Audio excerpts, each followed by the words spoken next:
राज्य के हेमंत सोरेन सरकार ने राजनीतिक विद्वेष के कारण चास चंदन क्यारी के किसानों के साथ सौतेला व्यवहार करते हुए सुखाड़ क्षेत्र घोषित में चास चंदन क्यारी के किसानों का हक मारी किया है, जिसे चंदन क्यारी की जनता कभी बर्दाश्त नहीं करेगी। यहाँ की जनता हमेशा अपना हक छीन कर लेना जानती है। उक्त बातें चंदन क्यारी स्थित विधायक अमर बावरी के आवासीय कार्यालय में पत्रकारों को संबोधित करते हुए विधायक अमर कुमार बावरी बोल रहे थे। उन्होंने आगे कहा कि चास चंदन क्यारी के अधिकांश किसान एक फसलीय खेती पर निर्भर रहते, परंतु इस साल मानसून के अनियमितता के कारण किसानों का बिछड़ा खेत में ही सूख गया। वे धान रोपनी तक नहीं कर पाए, पर राज्य सरकार के तंत्र एवं मशीनरी ने राज्य सरकार के सत्ताधारी विधायकों के क्षेत्रों को ही सुखाड़ आकलन कर रिपोर्ट भेजी गई है। यही कारण है कि पूरे झारखंड से 264 प्रखंड को ही कथित सुखाड़ घोषित राज्य सरकार द्वारा की है, जबकि चंदन क्यारी बोकारो जिलों के सबसे ज्यादा सुखाड़ वाला क्षेत्र है। यदि सरकार एवं सरकार के प्रतिनिधि समय रहते हुए चास चंदन क्यारी समेत झारखंड के अन्य प्रखंड को सुखाड़ क्षेत्र घोषित नहीं करती है, तो विधानसभा क्षेत्रों के सड़क से लेकर सदन तक आंदोलन होगा, जिसका आगाज आगामी 11 नवंबर को प्रखंड कार्यालय को घेर कर किया जाएगा। यदि इस पर चास चंदन क्यारी के किसानों के साथ न्याय नहीं हुआ तो आगे जिला एवं विधानसभा का घेराव किया जाएगा। राज्य सरकार के दोहरापन को चास चंदन क्यारी की जनता जान चुकी है। झामुमो राजद एवं कांग्रेस के गठबंधन वाली सरकार ने यहाँ के जनता को परेशान करने का प्रयास किया है, पर चास चंदन क्यारी के जनता का पहचान आंदोलनकारियों के रूप में जाना जाता है। वे अपना अधिकार छीन कर लेगी। मौके पर विनोद गोराई, फटिक दास, कुलदीप महथा, सृष्टिधर बावरी समेत अन्य लोग थे। राजनीतिक जो महत्वाकांक्षा है कांग्रेस, आरजेडी और जेएमएम, इस सरकार के वहाँ के मंत्री भी है, उनका क्षेत्र तो उन्होंने सुखाड़ घोषित करा लिया है। अब उनके क्षेत्र में कितना है उनको भी पता करना चाहिए। जो बोकारो जिले में ही चंदन क्यारी चास में आपके यहाँ भी लोग रहते हैं, यहाँ के लोगों के साथ अन्याय करने का क्या मतलब होता है।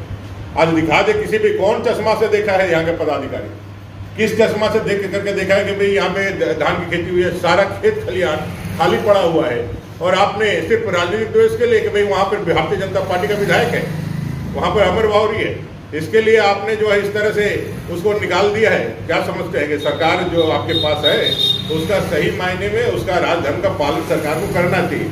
जनता का यदि किसी प्रकार से यदि वो अनहित करेंगे, यदि अन्याय करेंगे, तो चंदन क्यारी की जनता पहले भी लड़ी है, आगे भी लड़ेगी और लड़ करके अपना हक अधिकार लेने का काम। क्यारी की जनता, चास की जनता, तो किस आधार पे आपने इस चंदन क्यारी को और चास को सुखाड़ क्षेत्र से बाहर किया, जबकि बोकारो जिले के अंदर बेरमो जैसे क्षेत्र को भी आपने सुखाड़ में ले लिया।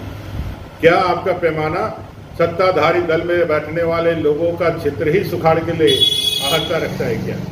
कांग्रेस के विधायक है, जेएमएम के विधायक है, तो उनका क्षेत्र जो है सुखाड़ हो गया। जहाँ बीजेपी के विधायक है वो क्षेत्र जो अकाल नहीं है, वहाँ पर सब लोग आनंद आ गए।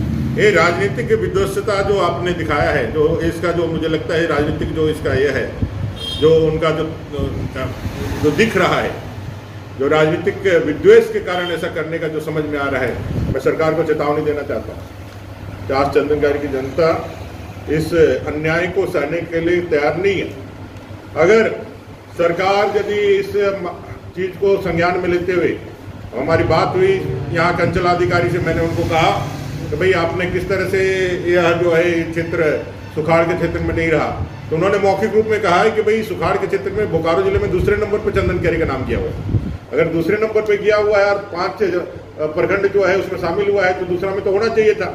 फिर किस साजिश के तहत नहीं हुआ? अभी मेरी डीसी से बात हुई, मैंने डीसी को भी कहा, कल चूंकि छठ था, मैंने नहीं उनको डिस्टर्ब किया। आज मैंने कहा कि भाई ये जो आया है इससे बहुत निराशा है चंदन क्यारी। चंदन क्यारी के लोग बहुत निराश भी है और आक्रोशित भी है। आप किस तरह से उसको निकाल सकते हैं? तो उन्होंने कहा कि हमें कोई ऑफिशियल सूचना नहीं मिली है, ऑफिशियल सूचना लें और इसको ठीक कराएं। सरकार के जो आपदा मंत्री हैं, सरकार के मुखिया हैं, इसको ठीक कराएं, और नहीं यदि ठीक कराती है तो चास चंदन की जनता इसके प्रखंड आंदोलन का हुंकार करेगी और 11 तारीख को पूरा चंदन क्यारी ब्लॉक का घेराव करेगा।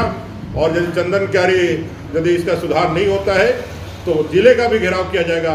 जरूरत पड़े तो सरकार के चक्के को जाम करना पड़े तो जाम करेंगे, लेकिन चंदन क्यारी को, चास को, जो इसका हक है, जो अधिकार है, जो यहाँ पे जो यहाँ के कृषक को जो एक नुकसान उठाना पड़ा है, जो कृषि कार्य में लगे हुए हैं उनको जो क्षति हुई है, प्राकृतिक क्षति, उसमें सरकार को इस तरह से जो है दोहरापन करने का हम लोग मौका नहीं देंगे। तो हम लोग उसको जो है बर्दाश्त नहीं करेंगे। हम सभी लोग चंदन क्यारी के लोग, अगर मैं सरकार से कहना चाहता हूँ इसको तुरंत सुधारे और चास चंदन क्यारी को उसमें सुखाड़ में शामिल करें। अगर यदि नहीं होता है तो अगर यदि किसी ने रिपोर्ट किया है गलत तरीके से, मैं चैलेंज करता हूँ सरकार को, जा करके सुखाड़ के जो भी मानक है उसको आकर के चंदन क्यारी में आकर के देख ले आप, क्या चंदन क्यारी में कहीं पे कृषि हुआ है क्या? अब पूरा जामसोबाद से लेकर चंदन क्यारी तक पूरा दोनों तरफ के खेत लगे हुए हैं, आप देख लीजिए किसी खेत में कहीं धान दिख रहा है क्या? आप